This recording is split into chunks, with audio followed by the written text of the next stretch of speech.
सध्या मी पुण्यातील बाणेरवरून जो विद्यापीठाकडे रस्ता जातो त्या भागात आहे आणि सकाळनगरच्या आसपासचा हा सगळा भाग आहे। गेल्या 1 ते 1.5 तासापासून पुण्यात मुसळधार पाऊस बरसतोय आणि सध्या या रस्त्याची जी परिस्थिती आपण पाहतोय अक्षरशः तळ्याचं स्वरूप या रस्त्याला आलेलं आहे। जवळपास गुडघाभर पाणी या रस्त्यावर साठलेलं आहे, त्यामुळे वाहनांच्या लांबच लांब रांगा लागलेल्या आहेत। कारण की वाहनधारकांना भीती आहे, जर जास्त पाणी असेल तर वाहन या पाण्यामध्ये बंद पडू शकतं। त्यामुळे काही वाहनं गेल्या अर्ध्या तासापासून या ठिकाणी थांबल्याचं चित्र आपण पाहतोय। तर दुतर्फा रस्त्याच्या दोन्ही बाजूला जवळपास गुडघाभर पाणी साठलेलं आहे आणि हा जो रस्ता आहे तो बाणेरमधून थेट विद्यापीठाकडे जातो आणि सकाळनगरच्या आसपासचा हा सगळा भाग आहे।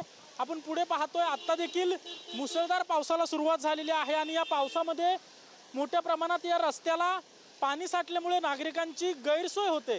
शेजारीच पाणी जाण्यासाठी चेंबर आहे, मात्र मोठ्या प्रमाणात पाऊस होतोय त्यामुळे या चेंबरमधून पाणी जाण्यास अडथळा निर्माण होतोय। कचरा देखील या चेंबरमध्ये अडकलेला आहे, त्यामुळे पाणी त्या चेंबरमध्ये जात नाहीये। त्यामुळे मोठ्या प्रमाणात या रस्त्यावर पाणी साठले आणि दुचाकी चालक असतील किंवा 4 चाकी चालक असतील गेल्या कित्येक वेळापासून या ठिकाणी थांबलेले आहेत। ट्रॅफिक देखील झालेला आहे, कारण की मोठ्या प्रमाणात पाणी साठल्यामुळे या ठिकाणी वाहतूक कोंडीची समस्या जाणवते।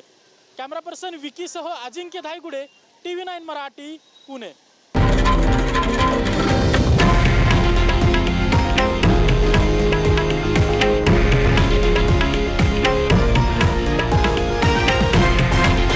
हे आहे देशातील नंबर 1 न्यूज नेटवर्क आणि आपण पाहत आहात TV9 मराठी, एकमेव।